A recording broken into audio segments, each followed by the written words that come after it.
পয়গম্বর সুলাইমান আলাইহিস সালাম একদিকে জগৎ বিখ্যাত একজন পয়গম্বর নবী, অন্যদিকে রাষ্ট্র পরিচালক, গোটা দুনিয়ার একজন পরিচালক। আল্লাহর কুদরতের সিংহাসন মদিনাতুল মুনাওয়ারা থেকে 9 মাইল উপরে সুলাইমান পয়গম্বরের সিংহাসন। মুলকে সাবা পেরিয়ে যাচ্ছে মদিনার উপর দিয়া। হঠাৎ পয়গম্বর সুলাইমান জমিন থেকে 9 মাইল উপরে সিংহাসনে বসে জমিনের গর্তের পিপিলিকার আওয়াজ কানে শুনছে। পিপিলিকা বয়ান করতেছে, ইয়া আইয়ুহান নামলু দুখুলু মাসাকিনাকুম, এই আমার জাতিরা তাড়াতাড়ি গর্তের মধ্যে প্রবেশ করো। সুলাইমান নবী পিপিলিকার বয়ানটা 9 মাইল উপর থেকে শুনলেন। ফাতাবাসসামা, সুলাইমান পয়গম্বর ওখানে বসে মুস্কি হাসিয়া বলে, এই সিংহাসন ল্যান করো। জমিনের মধ্যে ল্যান করছে পয়গম্বর সুলাইমান। পিপিলিকার কাহিনী সবাইরে শুনাইতেছে।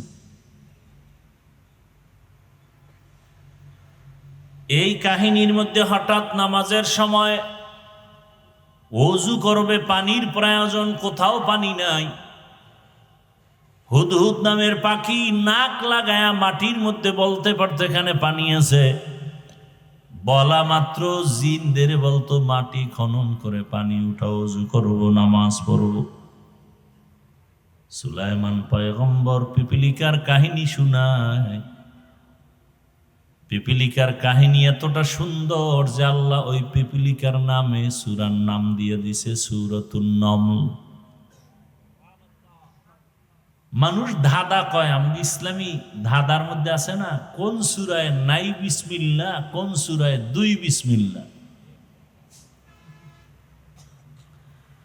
সূরায়ে নমল পিপিলিকার নামে। এবার নামাজের টাইম, হুদহুদ পানি দেখো, কিন্তু হুদহুদ নাই। পাখিদের মধ্যে উপদেষ্টা হলো ঈগল পাখি। উপদেষ্টারে কয়, তোমার অধীনস্থ হুদহুদ গেল কোথায়? পানি দেখাবে, জিন দিয়ে পানি উঠাবো, ওযু করবো, নামাজ পড়বো। এদিক দিয়া হুদহুদ ফাঁকে দিয়া উপরে উঠা চলে গেছে। খোলা আকাশে ঘুরে ঘুরে দেখে তার আর একজন জাতি ভাই বহুদূর হুদহুদ নামের পাখি দেখা যায়। হুদহুদ নামের পাখিটারে দেখা সুলাইমান নবীর হুদহুদ দৌড়ায় গিয়া কয়, কে তুমি? বলে, কে তুমি? খায়, আমি কে মানি? আমি তো সুলাইমান নবীর অধীনস্থ প্রজা। সুলাইমানকে? সুলাইমানকে মানি? গোটা দুনিয়া যার হুকুমে চলে। বলে, মাত্র নাম শুনছি। বলে, তুই কোথায় আছো? সুলাইমানের নাম জানো না তো? তোর জেলখানায় যেতে হবে। কয়, না, আমি তো সুলাইমান রে চিনি না। আমি এমন এক এলাকায় আছি, আমগো দেশটা এক ম্যাডাম চালায়। ম্যাডামের নাম কি? দেখছেন কেউ জানে না ম্যাডামের নাম কি? বাসুলাইমা দাদ মুলকো সরওয়ারি সদমতি খাতে মশদে ওয়াপুরি। হুদহুদ বলে, বিলকিস তোমার ম্যাডাম? বলো কি, গোটা দুনিয়া চালায় সুলাইমান? বলে, আরে তো তুমি জানো না তোমার সুলাইমানের কি আছে? বলে, সিংহাসন। আমার ম্যাডামেরও সিংহাসন। কত, চল একটু দেখি। হুদহুদ চলে গেল বিলকিসের সিংহাসন দেখে গিয়া। বিশাল বড় রাজপ্রাসাদ, এত সুন্দর সিংহাসন। সুলাইমান নবীর কাছে খবর বলবে দিয়ে সুলাইমান হুদহুদরে না পাইয়া মেজাজ গরম হয়ে গেছে। সুলাইমান পয়গম্বর বললেন, মালিয়া লা আরাল হুদহুদ, কি হলো আমার? আমি হুদহুদকে দেখি না কেন? রাজনীতি, এই রাজনীতি বলে নাই, এই পয়েন্ট একটা রাজনীতির একটা পয়েন্ট। আমাকে কোরআন দাও, আমি সুলাইমান বিলকিসের ঘটনা শোনাবো 1 মাস লাগায়া, তাফসির করবার তোমরা বাংলাটা ধরো। খোদার কসম, রাজনীতি কাকে বলে, কত প্রকার কি কি আমি সুলাইমান আর বিলকিসের ঘটনা দিয়ে শোনায় যাব, আমাকে দাও। ইউসুফ আর জুলাইখার ঘটনা দিয়ে রাষ্ট্রনীতি কাকে বলে দেখায় যাব, ধরে ধরে দেখায় যাব। দাও আমার হাতে। তুমি আমার কোরআনটাকে দুর্বল বানিয়েছো, আমার কোরআন তো দুর্বল না। ইসলামে সব আছে, রাষ্ট্রনীতি নাই, এ কথা বলে আমার ইসলামটাকে খাটো করবা, মেনে নিতে পারি না। আমার ইসলাম তো এমন, দুনিয়াতে যত নীতি আছে সব, সমাজনীতি, পরিবার নীতি, রাষ্ট্রনীতি, অর্থনীতি, যত নীতি আছে সব নীতির থেকে শ্রেষ্ঠ নীতি হলো ইসলামের নীতি। ইসলামে অর্থনীতি নাই? হ্যাঁ। ইসলামে সমাজনীতি নাই? ইসলামেই তো সমাজ কায়েম করছে তো ইসলাম। জুমার দিন মসজিদে কেন যাও? বাইতুল্লাহর দিকে ফিরিয়ে কেন নামাজ পড়ো? পূর্ব দিকে কি আল্লাহ নাই? কর না কেন? দক্ষিণে আল্লাহ নাই? উত্তরে আল্লাহ নাই? নিচে আল্লাহ নাই? উপরে আল্লাহ নাই? সমুদ্রে আল্লাহ নাই? তাহলে বাইতুল্লাহর দিকে কেন নামাজ হবে? কেন? ভালো করে বুঝো সমাজনীতি কাকে বলে। ইসলামের সমাজনীতি পারফেক্ট এবং পিওর। ইসলামের অর্থনীতি পিওর নীতি এবং পারফেক্ট। আল্লাহর জাতের কসম, এই জমিনে যতদিন পর্যন্ত ইসলামের অর্থনীতি চালু হবে না, ততদিন পর্যন্ত অর্থনীতির প্রতিবন্ধিতা এবং প্রতিবন্ধকতা, ঝামেলা মুক্ত দেশ হবে না। মানুষ দুনিয়া চায় 2 জিনিসের জন্য। কয় জিনিস? শান্তি আর সম্মান। শান্তি আর এই 2 জিনিস চায়, কিন্তু এই 2 জিনিস দেওয়ার মূলত মালিক কে? আল্লাহ। আমাদের দেশে যেই গরুটা দুধ দেয় না, দেওয়ার কোনো ক্ষমতাই নেই, ওটাকে আপনাদের এলাকায় কি বলে? বেরেশ বলে। বেরেশ? আচ্ছা, ষাঁড় বলে। এখন আর দুধ দেওয়া যেটা, এটাকে কি বলে? গাভী। আচ্ছা, দুধের গাভীর কাছে যাবে দুধ নেওয়ার জন্য, সেই আশাটা নিয়ে যদি ষাঁড়ের কাছে যায়, বেরেশের কাছে যায়, দুধ পাবে না মুত পাবে? মুত আর দুধ কি সমান নি? হ্যাঁ, ভালো করে বুঝে। দরকার দুধ। এখন কোথার থেকে দুধ আসবে এটা তালাশ করে তো গাভীর কাছে যেতে হবে। গাভীর কাছে গেলেই দুধ পাওয়া যাবে, কম আর বেশি। গাভী বাদ দিয়া বেরেশের পেছনে আজীবন যদি ঘুরে, দুধ পাবে? শান্তি দেওয়ার মালিক, সম্মান দেওয়ার মালিক কে? আল্লাহ। কিন্তু আমরা শান্তি আর সম্মান খুঁজি দুনিয়ার পেছনে।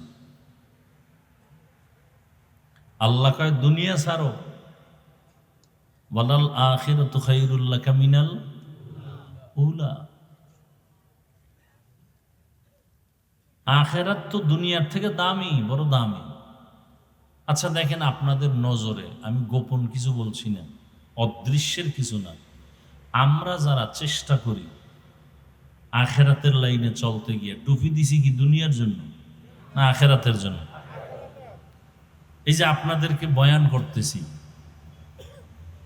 12টা মাস দৌড়াচ্ছি, না ঘুম, না খানা, না ছেলের চিন্তা, না বিবির চিন্তা, না পরিবারের চিন্তা, আপনাদের পেছনে। আপনি মনে করেন বয়ান করছি আধা ঘন্টা, কিন্তু আপনার তো চিন্তা করা উচিত, আপনার কাছে আসতে আমার লাগলো কত টাইম, যাইতে কত টাইম, ঘুমাবো কখন, প্রতিদিন 12 মাস। এই যে এত মেহনত আপনাদের পেছনে করি একমাত্র আখেরাতের জন্যই। একটা কথা কাউকে আক্রমণের জন্য বলি না, আঘাত দেওয়ার জন্য বলি না, জাহান্নাম থেকে বাঁচানোর জন্য কত চিন্তা মাথায় নিয়ে বয়ান করি। এখানে আওয়ামী লীগের লোক আছে, বিএনপির লোক আছে, দুনিয়ার সব লাইনের মানুষ, পাঁচকল্লির বিরোধী লোক আছে, পক্ষের লোক আছে, সাদার বিরুদ্ধে আছে, সবুজের পক্ষে আছে, হার লাইনের মানুষগুলো কিছু মেসেজ নিয়ে যাবে। সব এখানে আসছেন, দীর্ঘ টাইম বসে আছেন, এত কিছু চিন্তা করে বয়ান, প্রতিদিন টাইম মতো ঘুম নাই। আমরা এই আখেরাতের লাইনে চলতে গিয়া নামাজ পড়ি, রোজা রাখি, তেলাওয়াত করি, হালাল পয়সা উপার্জন করি, হালালভাবে চলি। বলেন তো আমরা কি অশান্তিতে আছি? হ্যাঁ, তো চোখের সামনে দেখতেছেন যে রসুলের আদর্শ সুন্নত অনুযায়ী চলতে গিয়া আমরা কেউ অশান্তিতে নাই। করোনার সময় সব বন্ধ ছিল, কোরআনের মাদ্রাসা বন্ধ ছিল না, দেখেন নাই? সবাই মাস্ক পরে আছে। আর ওলামায়ে কেরাম করোনার লাশগুলো কাঁধে নিয়ে গোসল করালেন, কাফন পরালেন, দাফন করলেন, জানাজা দিলেন, কাঁধে নিলেন। একজন হুজুরও করোনায় আক্রান্ত হয়ে মরে নাই। তো চোখের সামনে দেখতেছেন, যদিও বাড়ি নাই, টাকা নাই, পয়সা নাই, কিন্তু সর্বোচ্চ শান্তি আর সম্মানে আল্লাহ আমাদেরকে রাখছেন না রাখেন নাই? অথচ আপনিও মুসলমান, আমিও মুসলমান। আপনার আল্লাহ আমার আল্লাহ না দুই? নবী, কাবা, কোরআন, হাদিস, ধর্ম, কালেমা, দুনিয়াতে আসছি সিস্টেম, নাকি আপনাদের এলাকার মানুষ লুঙ্গি পরে আসছে? বিদায় বেলা কাফনের সংখ্যা, আমি বক্তার সম্মানে একটা কাফন বেশি হবে, রিক্সার ড্রাইভার গরিব হওয়ার কারণে একটা কাফন কম হবে। সমস্ত পুরুষের কয় কাফন? মহিলাদের 5টা। কালার হবে একটু আলাদা।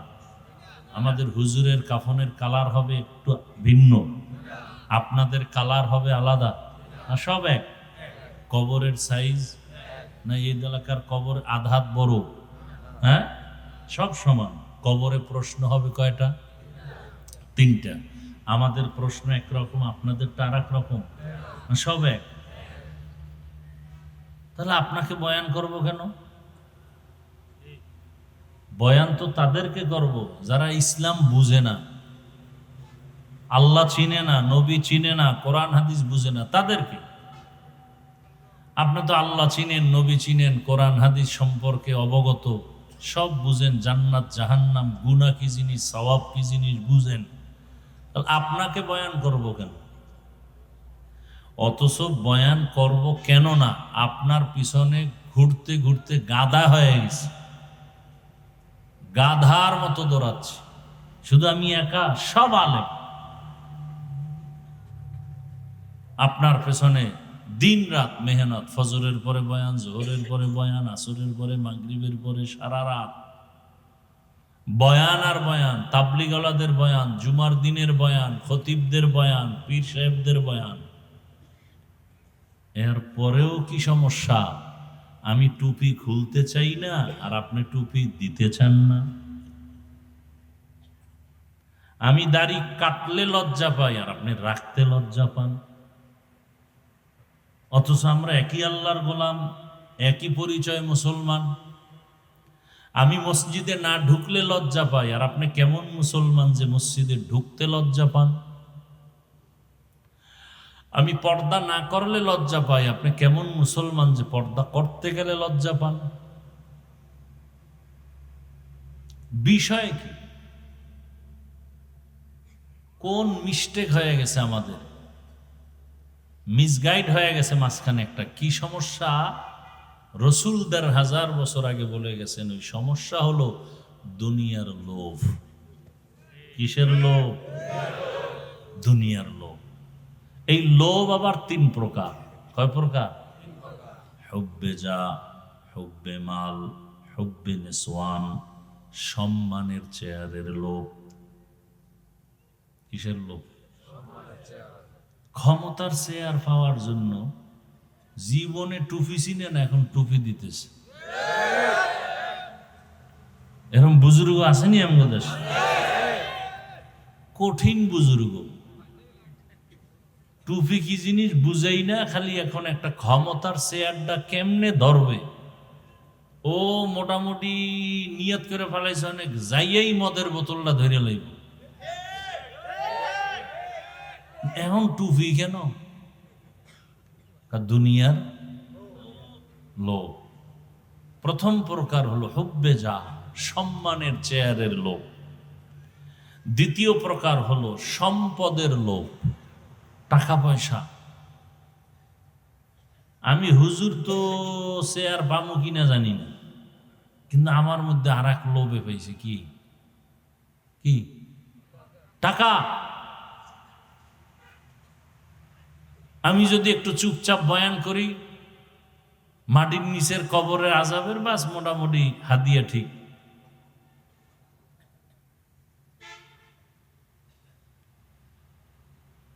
আমি জানি একটা ব্যক্তি ভালো করে যাকে চিনি সে চোর।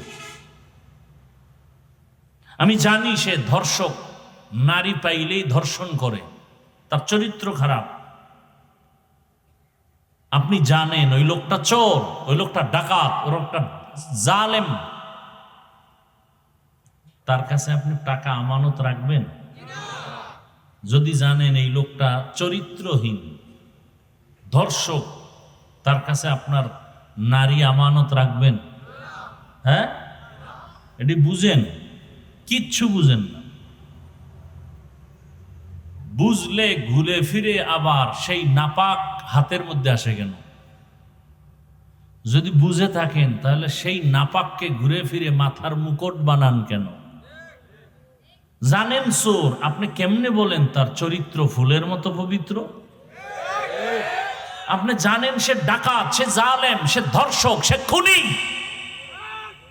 আপনি কিভাবে জবান দিয়ে বলেন তার চরিত্র ফুলের মতো পবিত্র? কোন ফুল? কাগজের ফুল?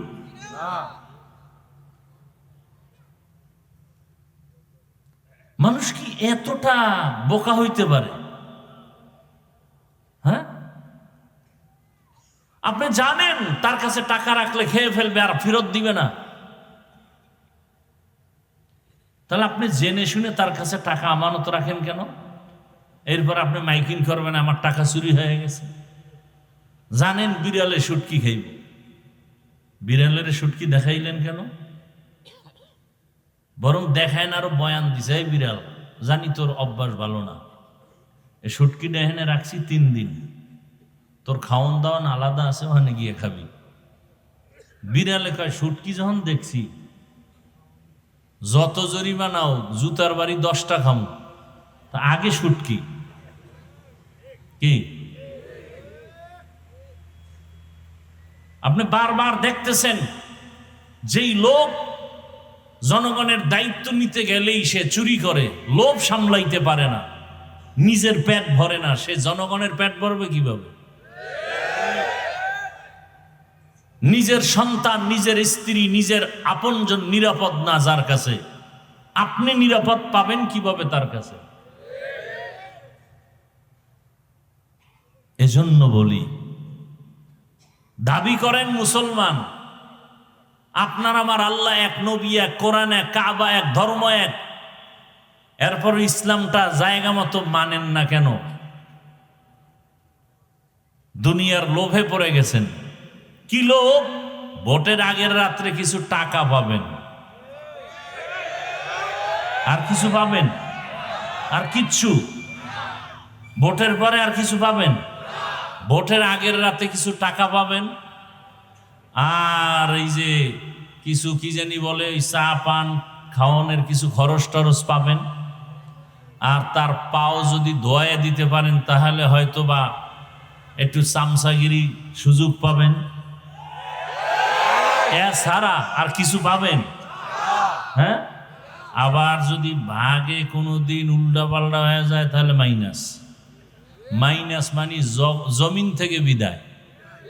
কি এখন মানুষ মারতে শত্রু লাগে না, নিজের দলের আপন লোকটাই যথেষ্ট। ভাগে কম হয়ে গেছে বলে ওকে মাইনাস করে দাও। তবে আপনি মানেন আর না মানেন, কথাটা লিখে রাখেন।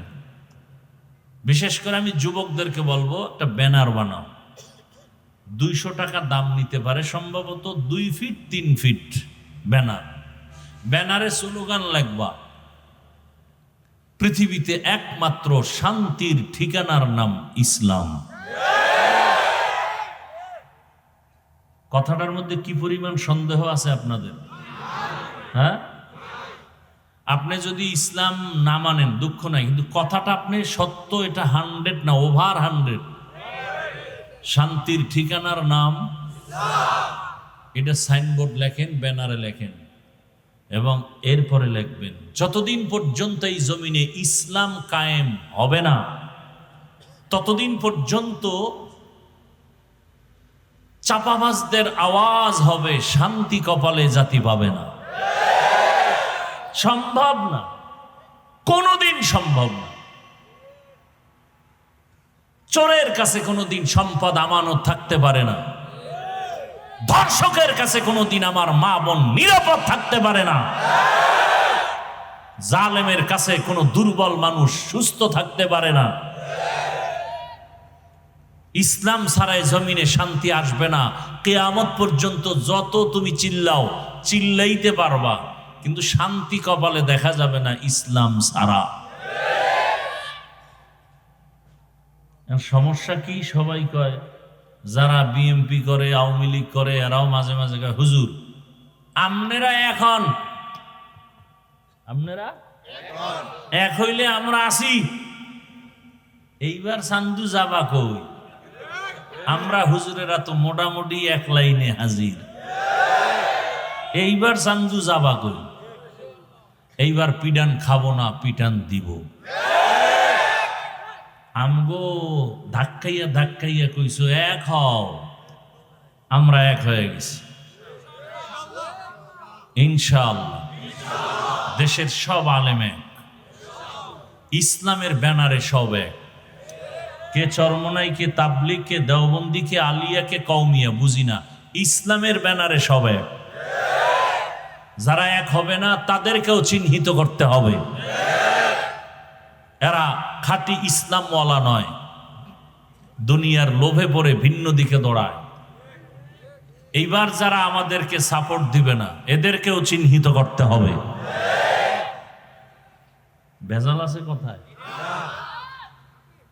একজনারে চিনি না, শুনি না, দেখি কেমন, দেখি এটা বলা যায়, কিন্তু যারে বারবার দেখছেন, বারবার চিনছেন, এরে আর কি দেখবেন? হ্যাঁ, একজনে দৌড়ায় পিছন দিয়া লঙ্গি ছেড়া, পিছন দিয়া কি ও কয়, এতদিন সোনার বাংলা দেখছো, এখন রূপার বাংলা দেখো। কি বাংলা দেখো? সোনার বাংলা, রূপার বাংলা সব দেখেছো, এখন শুধু একটা দেখা বাকি, ইসলামের বাংলা দেখতে হবে।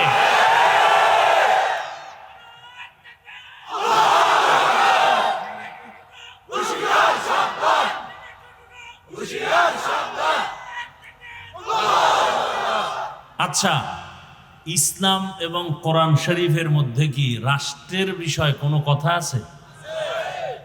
আমি কিন্তু প্যাসের ওয়াজ কম করি, প্যাস গোজ বুঝি না, করিও না, এবং আপনাদেরকেও প্যাসে ফালাতে চাই না। আমরা কোরআন মানি, তো সহজ কথা, কোরআন মানি, ইসলাম মানি। ওই ইসলামে কি রাষ্ট্রীয় ব্যাপারে কোনো নীতি আছে?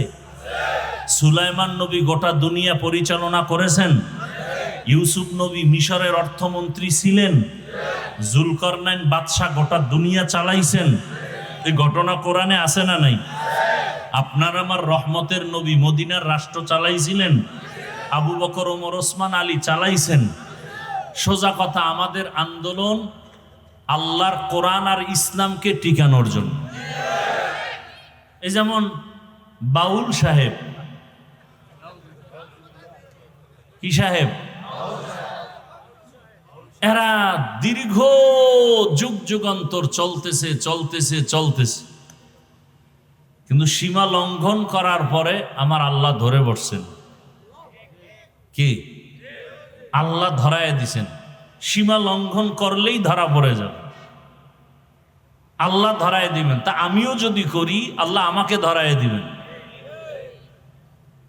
সব সহ্য করা যাবে। আমার আল্লাহ, আমার রসুল, আমার কোরআন, আমার ইসলামের বিরুদ্ধে কথা বললে তা বরদাস্ত করা হবে না।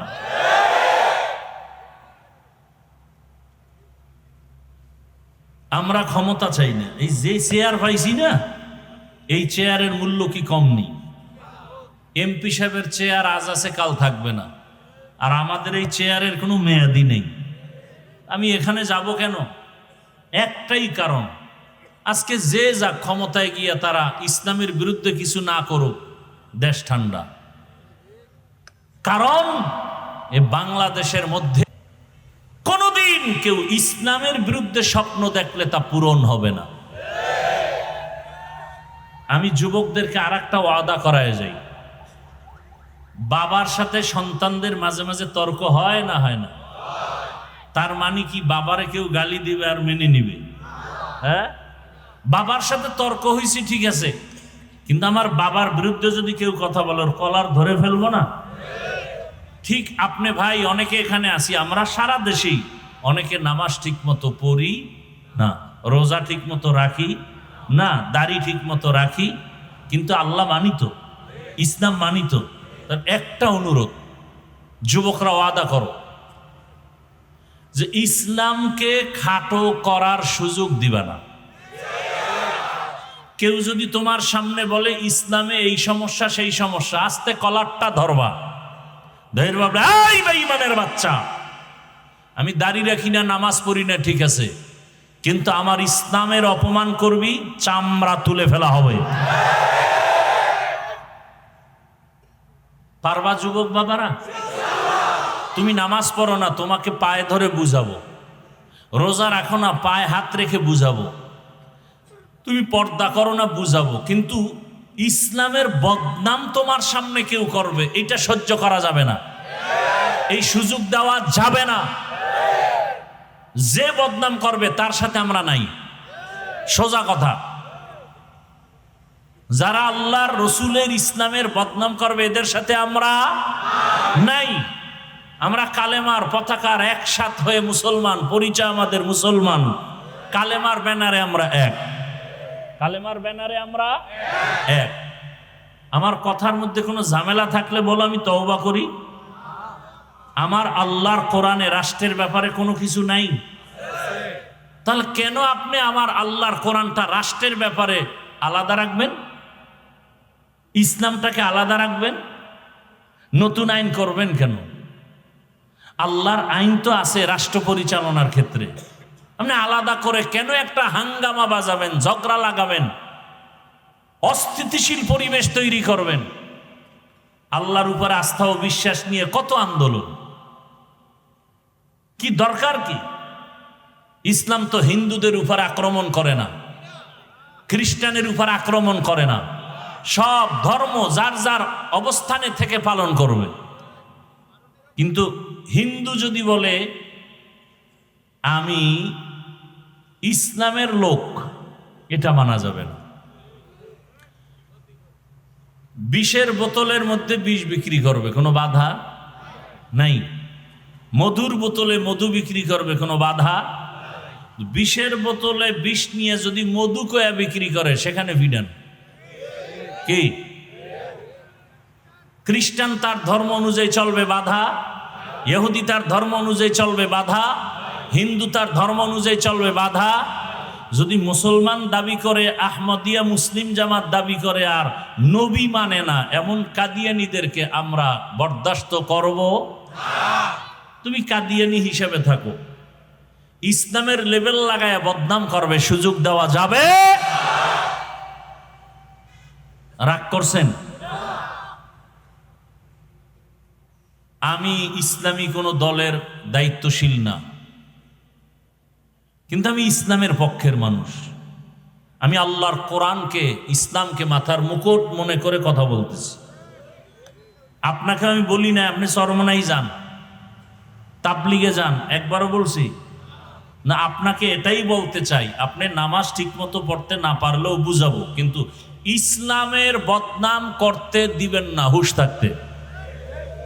এবং যে করবে তার সাথে আমাদের কোনো সম্পর্ক নেই। তাহলে এই সমস্ত সবকিছু আমরা জানি, আল্লাহ এক, নবী এক, কোরআন এক, কাবা এক, ধর্ম এক, এরপরও আমরা উল্টা পাল্টা চলি কেন? দুনিয়ার লোভ। লোভ কয় প্রকার? সম্মানের চেয়ারের লোভ, সম্পদের লোভ, আর একটা হলো যৌবনের লোভ। কিসের লোভ? এই যুবক, তোমার মতো যুবক স্কুলে পড়ে, নামাজ পড়ে, আসেনি? তুমি কেন পারো না? কয় লোভ। কিসের লোভ? কয় যৌবনের লোভ। কিসের লোভ? তোমার মতো যুবক তাকায় দেখো, রাস্তায় গাড়ি চালায়, ড্রাইভারি করে, নামাজ পড়ে, তুমি কেন পারো না? একমাত্র তোমার ভেতরে কাজ করে লোভ। টাকার লোভে পড়ছো, ক্ষমতার লোভে পড়েছো, এই জন্য নামাজ পড়ার সময় নাই। ক্ষমতার লোভ তোমাকে নামাজ থেকে আলাদা করেছে। টাকার লোভে পড়েছো, এ কারণে তুমি হক কথা বলো না, হক পথে চলো না। ফেরাউন নামের বেঈমান গরিব অবস্থার থেকে বান্দা যখন ক্ষমতার মসনদে মিশরে আসলো, ওজিরে হামান রে ডাক দিয়ে কয়, মনে চায় আমার ভেতরে একটু খোদা খোদা ভাব, দাবি করমুনি? হামান বলে করো। করলে আর ছোট খোদা দাবি করে কি লাভ? বড় খোদা দাবি করি, আনা রব্বুকুমুল আলা, আমি শুধু খোদা না, সব থেকে বড় খোদা। ওই ফেরাউনের লাশটা পর্যন্ত মশা মাছি মাটি গ্রহণ করে নাই। ওই ফেরাউনের ঘরের মধ্যেই তার স্ত্রীর নাম কি? আসিয়ারে আমার আল্লাহ এমন ভাবে কবুল করেছেন, রহমতের নবী বলেন কিয়ামতের ময়দানে জান্নাতের মধ্যে আমি মুহাম্মদের সাথে আসিয়ার বিবাহ হবে। আরো আস্তে করে বল। অথচ এত বড় বেঈমান ফেরাউন, যে আল্লাহর সাথে চ্যালেঞ্জ দিয়ে নিজের খোদা দাবি করলো, শুধু খোদা না, সব থেকে বড় খোদা। আর তার ঘরের স্ত্রী আসিয়া এমন আল্লাহর কাছে দামি হয়ে গেছেন, নবীজি বলেন কিয়ামতের ময়দানে জান্নাতের মধ্যে আসিয়ার সাথে আমি মুহাম্মদের বিবাহ হবে। হাসরের মাঠে সব মানুষগুলো উলঙ্গ দাঁড়াবে, নারী পুরুষ উলঙ্গ দাঁড়াবে, সূর্যের গরমে মাটির জমিন তামা হয়ে যাবে, জাহান্নামের আওয়াজ, নবীরা পর্যন্ত কান্না শুরু করবেন। ওই কঠিন সময় জান্নাতের 8টা দরজা খুলিয়া 8 জন ফেরেশতা 4 জন নারীদের ডাকবেন, আসেন জান্নাতের মেহমান খানায়, কোনো হিসাব লাগবে না। কয়জন? 4 জন নারীরে ডাকবেন, কোনো হিসাব নাই, সূর্যের গরম লাগবে না। ওই 4 জন নারীর মধ্যে একজন হবে ফেরাউনের স্ত্রী আসিয়া। এত বড় বেঈমানের ঘরে থাইকা আসিয়া আমার মাওলাকে এত রাজি করে ফেলেছেন। মাওলাকে চেনার একটা সূত্র লাগে। আমি আমার মালিকের কেমন ভাবে চিনলাম? আমার বাবা আল্লাহর মোহাব্বতের বন্ধনে আবদ্ধ, অথবা আপনি বাবাও আল্লাহর পথে নাই, সন্তান আল্লাহর পথে আসছেন কেন? বলে একজন আলেমের সোহবত পেয়েছে, একজন তাবলিগওয়ালার বয়ান শুনছি, বহু ডাকাত পর্যন্ত নামাজি হয়ে গেছে। এত বড় বেঈমানের ঘরে, ফেরাউনের ঘরে আসিয়া কেমনে আমার মাওলার আশেকা হয়ে গেল? একমাত্র কারণ মুসা নবীর সোহবত পেয়েছে। মুসা নবী দুনিয়াতে আসবে, ফেরাউন স্বপ্ন দেখা পাগল হয়ে গেল, বলে এই মুসাকে আসতে দেওয়া হবে না, আমার খোদাগিরি নষ্ট করে ফেলবে। মুসা যেন দুনিয়াতে না আসে অ্যালার্ট জারি করে দিল, দুনিয়ার কোন নারীর গর্ভে বাচ্চা আসলে ছেলে হলেই হত্যা করে ফেলো। কিন্তু আমার মালিকের সিদ্ধান্ত, এই বেঈমান, আমি মুসারে পাঠাবো তোর ঘরে রাইখা বড় বানায়া তোরে সোজা করব। বান্দা চাইলে কিছু হয় না, আমার আল্লাহ চাইলে সব হয়। কাদের কুদরত দারি বর কামাল, আন্তা রব্বি আন্তা হাসবি জুল জালাল, তুহি কাদের জলিলুল্লাহ জাহাদার, বহর হালে তুহি মেরা নিগাহদার। ওই ফেরাউনের ঘরে আসি এত দামি হয়ে গেল মুসা নবীর সোহবত। মুসা নবীর একটু সোহবত লাগছে, আল্লাহ পাক জান্নাতের দরজার জন্য তাকে কবুল করে ফেলেছেন। সালেহ আলাইহিস সালাম একজন নবী, তার সোহবত পাইছে একটা উটনি। আল্লাহর কোরআনে ঘটনা আছে, রহমতের নবী বলেন সালেহ আলাইহিস সালামের যুগের উটনি।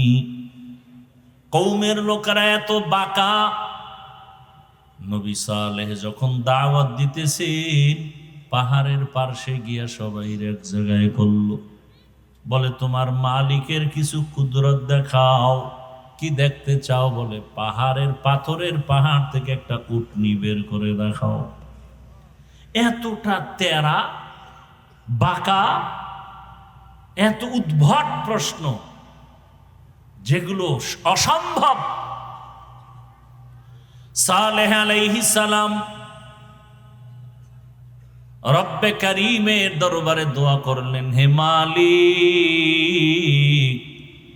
আমার কওমের লোকেরা তোমারে আল্লাহ বলে মানতে চায়, তবে তুমি আল্লাহ যে এত ক্ষমতাওয়ালা একটা কুদরত দেখতে চায়, পাথরের পাহাড় থেকে একটা উটনি বের করে দেখাও। সালেহ নবী দোয়া করা মাত্র পাহাড়, দুইটা পাহাড় বড় বড়, ওই দুই পাহাড়ের মাঝখান থেকে একটা উটনি বের হইয়া হাঁটতে হাঁটতে নবীর সামনে হাজির হয়ে গেছে। আল্লাহ শব্দ তার ব্যাপারে বলছেন নাকাতুল্লাহ, আমি আল্লাহর উটনি। শুধু উটনি আসে নাই, গর্ভে বাচ্চা। ইরাকের বর্ডার, সৌদি আরবের শেষ জায়গার নাম আল উলা, দেখতে গেছিলাম। সে এক রমজানে মদিনাতুল মুনাওয়ারা থেকে না মক্কা থেকে সাহারি খাইয়া বের হইলাম।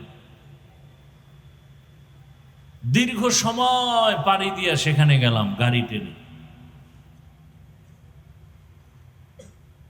উটনিও আসছে, উটনির পেটে বাচ্চা, বাচ্চা এসে প্রসব করছে।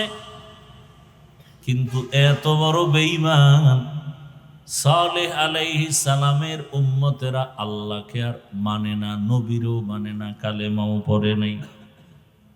আল্লাহ কয় অন্যায় করার সীমা আছে, সীমা লঙ্ঘন করে ফেলেছে, এখন আর আমি বরদাস্ত করব না।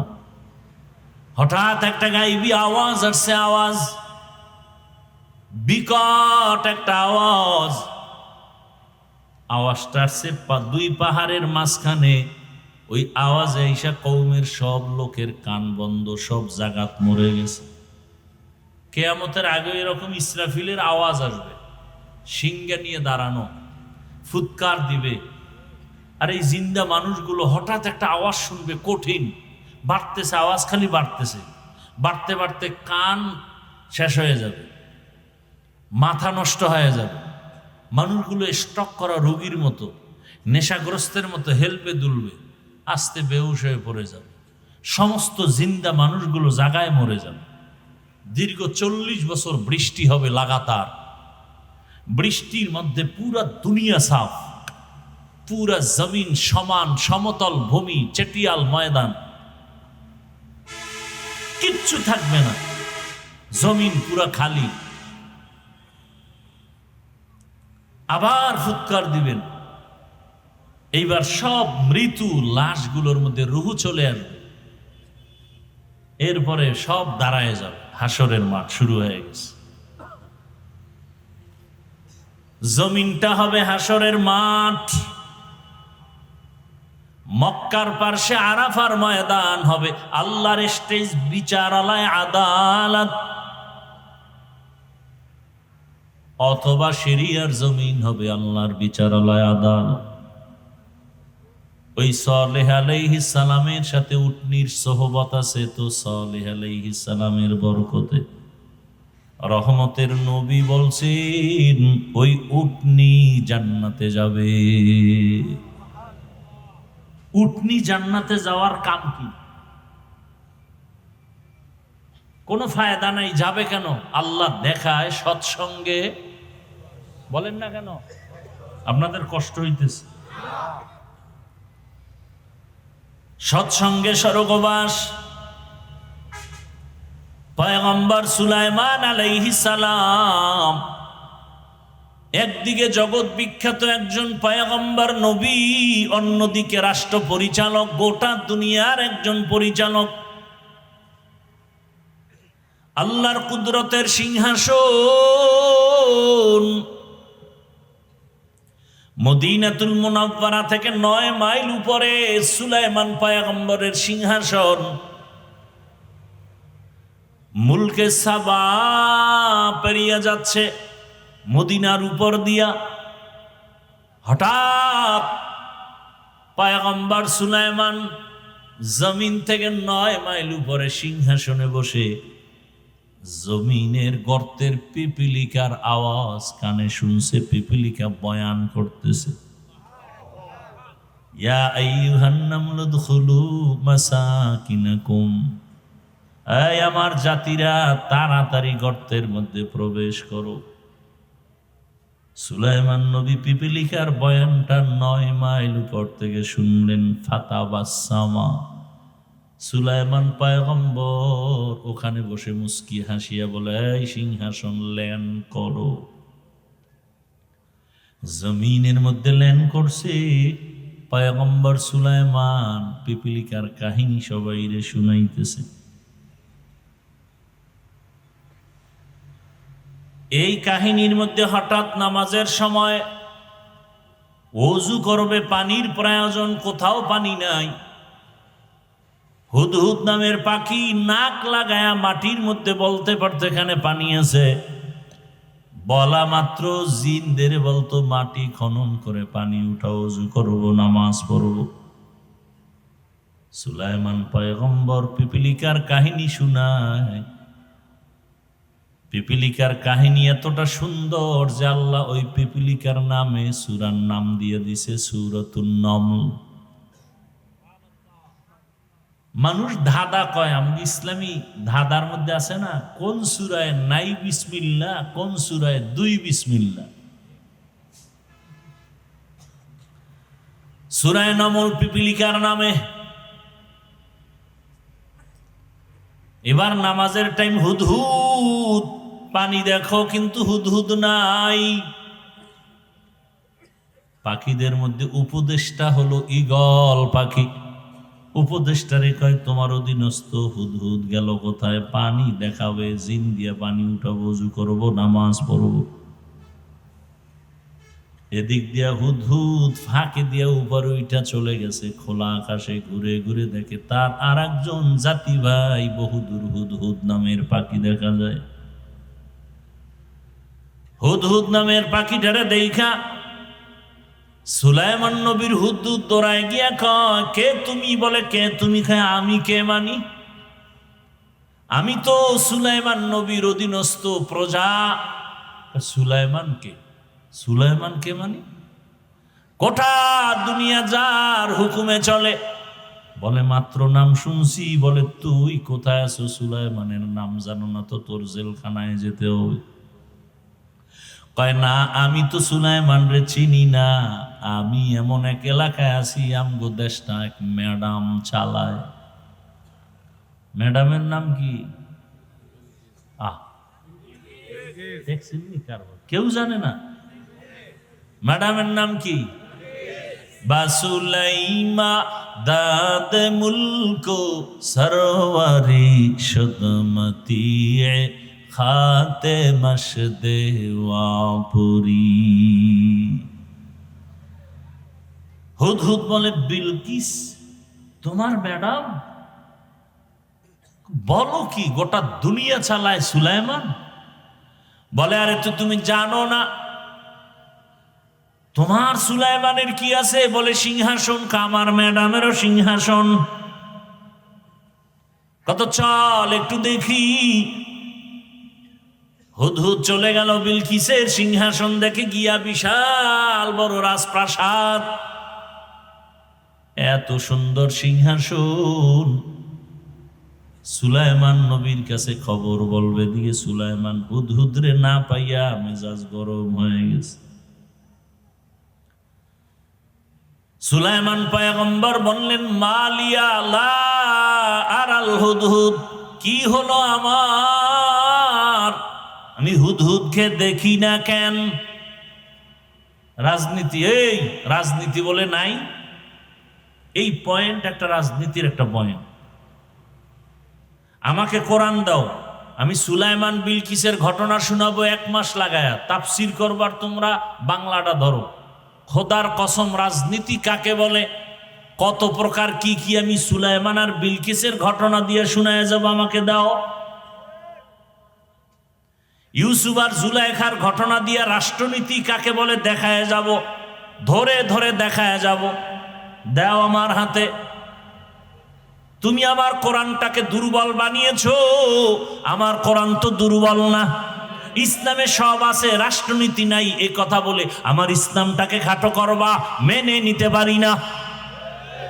আমার ইসলাম তো এমন, দুনিয়াতে যত নীতি আছে সব, সমাজনীতি, পরিবার নীতি, রাষ্ট্রনীতি, অর্থনীতি, যত নীতি আছে সব নীতির থেকে শ্রেষ্ঠ নীতি হলো ইসলামের নীতি। ইসলামে অর্থনীতি নাই? হ্যাঁ। ইসলামে সমাজনীতি নাই? ইসলামেই তো সমাজ কায়েম করছে তো ইসলাম। জুমার দিন মসজিদে কেন যাও?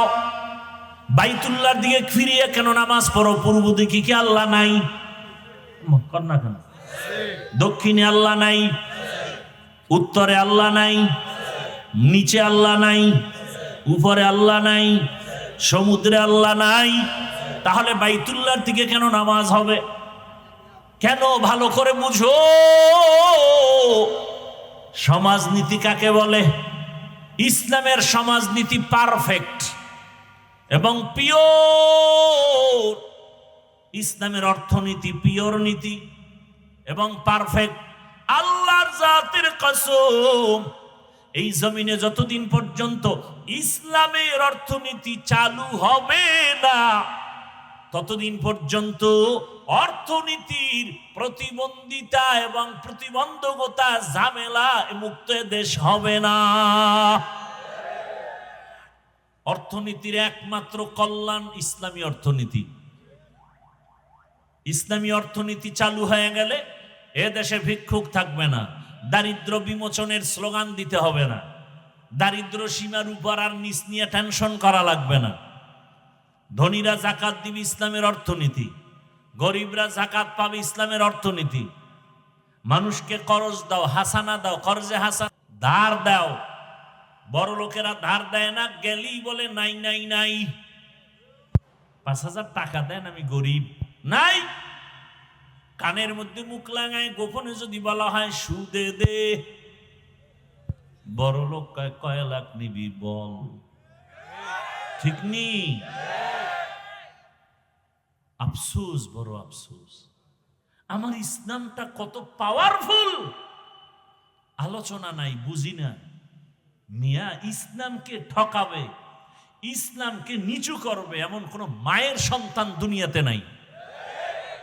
আলোচনা নাই, বুঝি না, এজন্য মানুষ যা মনে চায় তাই বলে। পৃথিবীর শ্রেষ্ঠ অর্থনীতি ইসলামী অর্থনীতি, পৃথিবীর শ্রেষ্ঠ রাষ্ট্রনীতি ইসলামী রাষ্ট্রনীতি, পৃথিবীর শ্রেষ্ঠ পরিবার নীতি ইসলামী পরিবার নীতি। কি না আছে আমার আল্লাহর দিনের মধ্যে, কোরআনের মধ্যে, ইসলামের মধ্যে? হ্যাঁ, ইসলামে পেট নীতি নাই, দুর্নীতি নাই, ইসলামের মধ্যে মিথ্যা নাই, কারো উপরে জুলুম করা, ডাকাতি চুরি নাই। এই জন্য সব চোর, সব ডাকাত, সব দুর্নীতিবাজ ইসলাম চায় না। ইসলাম যারা চায় না খুঁজে দেখবেন সবগুলো ডাকাত, সবগুলো চোর। ইসলাম যারা চায় না খুঁজেই দেখবেন ওরা সবগুলো দুর্নীতিবাজ। কারণ জানি ইসলাম আসলে চুরি করা যাবে না, ইসলাম আসলে দুর্নীতি করা যাবে না। এজন্য চোর ডাকাতের মাথা গরম, ইসলাম আসতে দেওয়া যাবে না। হ্যাঁ, রাতের আলো, চাঁদের আলো দেখলে খুশি ব্যবসায়ীরা, না চোরে খুশি নি। চোরে খালি তসবিহ লয়ে দোয়া এনুস পরে, আল্লাহ জীবনে চাঁদ না উঠতো, ঠিক নি? জিন্দেগি মে বন্দেগি তু করনা হে, जिंदगी में बंदगी तू करना है, जिंदगी बे बंदगी शर्मिंदा है, जिंदगी बे बंदगी शर्मिंदा। আমাদের ঈমান এত দুর্বল যে আমরা কোরআন হাদিসের কথা বলি, আপনি মানতে পারেন না, একটা আফসোস থাকবে না?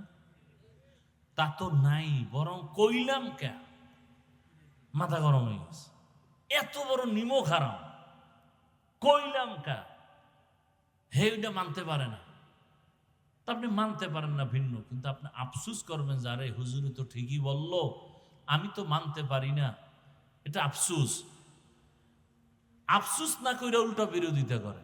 দেখেন, আমি যে বয়ানগুলো করলাম কোন দলের পক্ষ নিয়ে করছি? হ্যাঁ, ইসলামের পক্ষে বলছি। কথা বলেন না?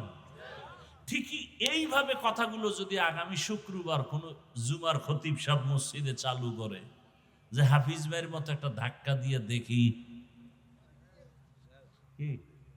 কমিটি বলবে 1 মাসের ছুটি। কথা ঠিক নেই? কেন বলে শিয়ালের হাতে মুরগি আমানত। কার হাতে? শিয়ালের হাতে মুরগি আমানত কয়দিন থাকে? 3 দিন। শিয়ালের কাছে মুরগি আমানত দিলে যা হয়, দুর্নীতিবাজ, চাঁদাবাজ, ঘুষখোর, মদখোর, এদের হাতে মাদ্রাসা, মসজিদ আর ধর্মের চাবি দিলে তাই হবে। दुनिया में हो दुनिया का तलबगार ना हो, बाजार से गुजर हो खरीदार ना हो, ये दुनिया एक मिसले कागज फूल है, ये दुनिया एक मिसले कागज फूल है, जिंदगी में बंदगी तू करना है,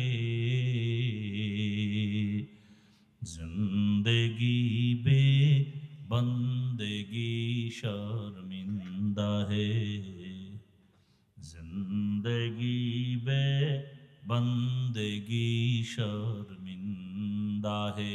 ए लंगिर ভিতরে গোবর রাখছে, গোবর, গোবর চিনেননি?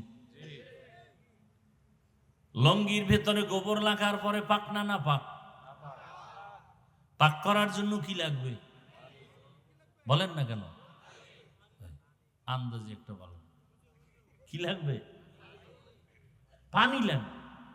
কি লাগবে? এখনো অচেনা পথ, লুঙ্গির ভিতরে গোবর লাগছে, পানি কই পাই খুঁজতে খুঁজতে আধা ঘন্টায় পানি নাই, ঘাম বয়ে বয়ে জিমাইতেছে। একজনে কয়, ভাই তুমি এত পেরেশান কেন? কয়, লুঙ্গির ভিতরে গোবর লাগছে, পানি পাই না। তুমি কি পাগল নাকি? তোমার কাছেই তো পানি মজুদ, কি তোমার কাছেই তো স্পেশাল পানি আছে, নাম কি? পেশাব। ওই পানি দিয়ে ধুয়ে নাও। আহা, মগা তুই আধা ঘন্টা আগে কইছিলি, আধা ঘন্টা আগে যদি বুদ্ধি দিতি এত পেরেশান কেন হইলাম? ওই বোকা প্রস্রাব দিয়া লঙ্গির গোবরটা যখন ধুয়ে ফেলছে, পবিত্র হলো কি হইছে? বরং নাপাক আরো সরায় গেল। আমার ঘরটা নাপাক, আমার এই নিমসার এলাকা নাপাক, ময়লা। এখন যদি আমি একজন চরিত্রহীন ঘুষখোর, মদ খাইয়া টাল হয়ে থাকে, মদ পান করে রাতের বেলা বৌরে মা কয়, এমন একজন চরিত্রহীন দুর্নীতিবাজারে যদি কামগো নিমসারটারে পবিত্র বানায় দাও, তাহলে পবিত্র হবে না, নিমসার আরো আরো নাপাক হয়ে যাবে। তুকু যাও সুন্নতে আহমদ কো যা বা মুহাম্মদ কৈবুয়াদ নিসবতুনা মান আহাব্বা সুন্নতি কৌলে রসুল মজদায়ে কা নামাই হাম কুন কবুল। এ জুলাই যোদ্ধারা, পরাজিত সৈনিক,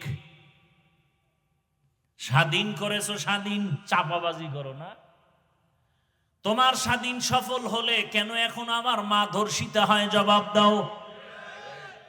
এই জুলাই যোদ্ধারা বলো, তোমার স্বাধীন যদি সফল হয়ে থাকে, কেন আমার বোন রাস্তায় নিরাপত্তার সাথে চলতে পারে না? কেন বাবার সামনে মেয়েকে ধর্ষণ করা হয়? কেন স্বামীর সামনে তার স্ত্রীকে ধর্ষণ করা হয়? কেন ব্যবসায়ী নিরাপদে ব্যবসা করতে পারে না? বুঝা গেল তোমার স্বাধীন সফল না।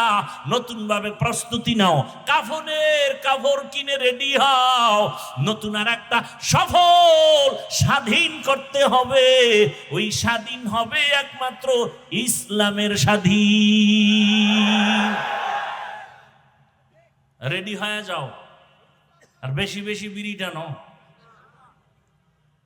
আল্লাহর কাছে দোয়া করো, 5 ওয়াক্ত নামাজ পড়ো, দোয়া করো, হে মালিক বাহাদুরি করিও না। গত শুক্রবার কিন্তু ধাক্কা একটা লেগে গেছে গোটা দেশে, ফাঁকে ফাঁকে কিন্তু মিস কল চলতেছে, একটা বাড়ি মারবে গোটা বাংলাদেশটা ধ্বংস হয়ে যাবে। সুনামি বলে যায় না, খালি মোবাইলে আকাম দেখো। 2004 সালের ইন্দোনেশিয়ার সুনামির ইতিহাস দেখ, ভূমিকম্পের ইতিহাসগুলো দেখো। আমার দেশটা ধ্বংস হতে 1 সেকেন্ডের সময় লাগবে না। রাতের বেলা ঘুমাইবা, ঘুমের মধ্যে দেখবা সমুদ্রের মাঝখানে হাবুডুবু খাইতেছো। শরীয়তপুর জেলার মধ্যে নড়িয়া থানা, হঠাৎ করে একটা গ্রাম মাটির পানির মধ্যে ডুবে গেছে, মাটি বাড়ি শুদ্ধা।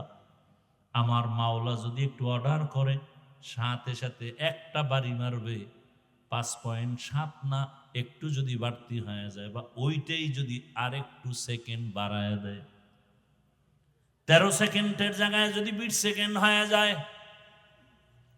আল্লাহ বুঝায় দিলেন ধাক্কা দিয়া, এই নাস্তিকের দল, বাহাদুরি করিস না, জমিন আমি আল্লাহ, এ জমিনে বাহাদুরি করবে একমাত্র আল্লাহ, আর কেউ না। পয়গম্বর সুলাইমান মনে আসেনি? পয়গম্বর সুলাইমান হুদহুদরে না পাইয়া যে শব্দটা বললেন, এটা রাজনীতি। মালিয়া লা আরাল হুদহুদ, কি হলো আমার হুদহুদকে দেখি না কেন? আর আমরা কি করি? কি হলো সভাপতির মসজিদে আসলো না কেন? কি হলো এলাকাবাসীর মসজিদে আসে না কেন? সুলাইমান শিখায় দিলেন, না না, নিজের দিকে তাকায় বলো, আমার কি হলো যে হুদহুদ আমার থেকে চলে গেল? আমার কোন দোষের কারণে ময়দানে শ্রোতা নাই? আমার কোন অপরাধের কারণে মুসল্লি মসজিদে নাই? আমার কোন অপরাধের কারণে মাদ্রাসায় ছাত্র নাই? আমার কোন অপরাধের কারণে এলাকায় ভূমিকম্প হয়? আমার কোন অন্যায়ের কারণে আমার শিশু বাচ্চা কেন জ্বরে ভুগতেছে? আমার কি হলো? আমার কি হলো? আমার স্ত্রী কেন অসুস্থ কষ্ট পায়? আমার কি হলো? আমার কোন গুনার কারণে আল্লাহ বেজার? আমার কি অপরাধের কারণে আমার ঘরে অশান্তি? আমার কোন অপরাধ হলো যে আমার সমাজে অশান্তি? আমার কি অপরাধ হলো যে আমার কারণে আমার দেশটা অশান্তিতে ভরা? দেখছেননি রাজনীতি? মালিয়া, আমার কি হলো? সুলাইমান বলে, আমার কোন দোষের কারণে হুদহুদকে হারায় ফেললাম। কেন হুদহুদ আমার অধীনস্থ নাই? আরে আমার কথা সবাই শুনবে, কিন্তু শুনে না কেন? আমি বাবা হইয়া সন্তানকে আদেশ দেই, মানে না কেন? আমার কোন অপরাধের কারণে আমি শিক্ষক হইয়া ছাত্রকে শাসন করি, বিরোধিতা করে কেন? আমার কোন অপরাধের কারণে, আমার কোন গুনার কারণে আমার ছাত্র আমার কথা মানে না? আমার কোন অন্যায়ের কারণে আমি বাবা হিসাবে সন্তানকে কথা মানাইতে পারি না? আমার কথা তো অনায়াসে মানবে, আমার কথা তো আমার প্রজারা মানবে। আমার কোন অপরাধের কারণে আমার এলাকার মানুষ আমার কথা মানে না? আমার কোন দুর্বলতার কারণে আমার দেশের জনগণ আমার কথা মানে না? ওরে আমি যদি ভালো হই, গোটা দেশ ভালো হয়ে যাবে। গাছ ভালো, ফল ভালো, আমি বাবা ভালো, সন্তান ভালো, শিক্ষক ভালো, ছাত্র ভালো, পীর ভালো, মুরিদ ভালো, সরকারের ক্ষমতাওয়ালারা ভালো, গোটা দেশ ভালো। রাজনীতি নাই, কপাল খারাপ সময় নাই, নাইলে এক সপ্তাহ টাইম দিয়ে সূরায়ে নমল আর সুলাইমান বিলকিসের কাহিনী শোনায় যাই আর রাজনীতি শিখায় যায়। এত একটা পয়েন্ট বললাম, কোরআনে আছে না? এটা তো মাত্র একটা পয়েন্ট বললাম। বাসুলাইমা দাতে মুলকো সরওয়ারি শুদমতি এ খাতে মশ দেওয়াপুরি। ভাইরা আমার, এখনো সময় আছে, তওবা করেন। আরে পিপিলিকার কথা বলতেছিলাম কোন সূত্র ধইরা? ওই যে ফেরাউনের স্ত্রী আসিয়ার কথার সূত্র ধরে। রহমতের নবী বলেন, এই পিপিলিকা আল্লাহর জান্নাতে যাবে। কোথায় যাবে? পিপিলিকা জান্নাতে যাবে। একটা গাভী জান্নাতে যাবে। কি জান্নাতে যাবে? গাভী। ওই গাভীর নামে সূরা আছে। নাম কি? সূরায়ে। কেন গাভী জান্নাতে যাবে? বলে সূত্র কি বলে? মুসা নবীর সাথে সোহবত, সোহবতে সা লেহ তো রাস লেহ কুনা, সোহবতে তা লে তো রাত লে কুনা তেগ জামানা, সোহবতে বা আউলিয়া বেহতে রসদ সালা তাআত বেরিয়া। ভাইরা আমার, গাভী জান্নাতে যাবে, মুসা নবীর সাথে সম্পর্ক। আল্লাহ পাক বলেন, দুনিয়ার মায়া অন্তর থেকে দূর করিয়া আখিরাতের মায়া সম্বল সঞ্চয় করো, মায়া জমাও। বাল তুসিরুনাল হায়াতাদ দুনিয়া ওয়াল আখিরাতু খায়রু ওয়া আবকা।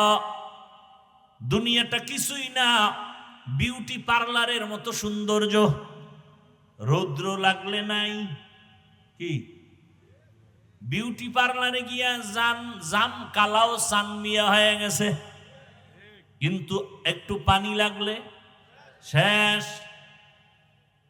এই ছবিতে দেখা পাগল হয়ে গেছে না? মোবাইলে তো কালা মানুষেরা সাদা বানায়, ওটা আর এক বিউটি পার্লার। দেখা পাগল হয়ে গেছে। এই ডানা কাটা পরিণা নিয়ে মরব না, মরলে এক রশিতে। কাছে আসার পর দেখে পুরা চেহারার ভেতরে বরণে ভরা। এখন মাইন গেছি বা আটকে গেছে,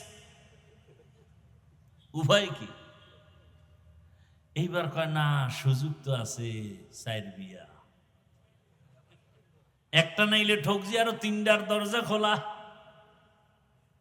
কি মাসনা ওয়া সুলাসা ওয়া রুবা। হায় হায় হায়, এরে আমার কলিজার যুবক, দুনিয়ার মায়া অন্তর থেকে দূর করে দাও।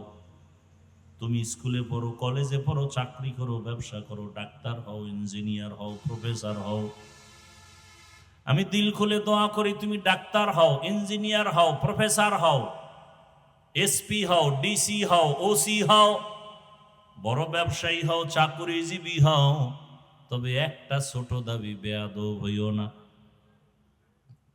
তোমার ব্যবহারে যেন কোনোদিন আলেম কষ্ট না পায়,